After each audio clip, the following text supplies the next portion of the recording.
నాగచైతన్య హీరోగా చందు మొండేటి దర్శకత్వంలో తెరకెక్కుతున్న తండేల్ మూవీ షూటింగ్ దశలో ఉంది. పాన్ ఇండియా లెవెల్లో భారీ బడ్జెట్తో గీతా ఆర్ట్స్ 2 బ్యానర్లో బన్నీవాసు ఈ చిత్రాన్ని నిర్మిస్తున్నారు. 70 కోట్ల వరకు ఈ సినిమా కోసం ఖర్చు చేస్తున్నారట. సాయి పల్లవి ఈ మూవీలో ఫీమేల్ లీడ్ రోల్లో నటిస్తోంది.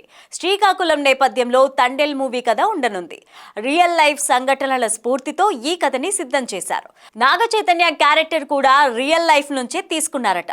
రాజు అనే వ్యక్తి లైఫ్ లో జరిగిన నిజ జీవిత సంఘటనలకి కాస్త ఫిక్షన్ జోడించి తండేల్ మూవీని రెడీ చేస్తున్నారు. ఈ సినిమాలో నాగచైతన్య ఫిషర్మన్ గా కనిపించబోతున్నారు.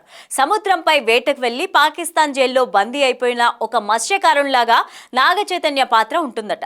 ఇప్పటికే కీలక షెడ్యూల్ ని విశాఖపట్నం, శ్రీకాకుళం నేపథ్యంలో తెరకెక్కించారు. ఇదిలా ఉంటే ఇప్పుడు ఈ మూవీలో జాతర ఎపిసోడ్ కోసం భారీ ఖర్చుతో హైదరాబాద్ లో పెద్ద సెట్ వేశారు. ఈ జాతర కోసం 60 మంది కళాకారుల్ని శ్రీకాకుళం నుంచి తెప్పించారట. అలాగే జూనియర్ ఆర్టిస్టులు, డాన్సర్లు కలిపి 900 మంది వరకు ఈ జాతర ఎపిసోడ్ లో పాల్గొంటున్నట్టు తెలుస్తోంది. అదిరిపోయే రేంజ్ లో ఫోక్ బీట్ సాంగ్ కూడా ఉంటుందట. దేవిశ్రీ ప్రసాద్ ఈ జాతర ఎపిసోడ్ కోసం గూస్ బంప్స్ క్రియేట్ చేసే మ్యూజిక్ అందించారని తెలుస్తోంది. ఇక నాగచైతన్య కెరీర్ లో హైయెస్ట్ బడ్జెట్ తో తండేల్ సినిమా తెరకెక్కబోతోంది. ఈ మూవీలో కథ డిమాండ్ మేరకు ఈ స్థాయిలో ఖర్చు చేస్తున్నారట మూవీ టీం. డిసెంబర్ 20న తండేల్ సినిమాని వరల్డ్ వైడ్ గా రిలీజ్ చేయాలని అనుకుంటున్నారు.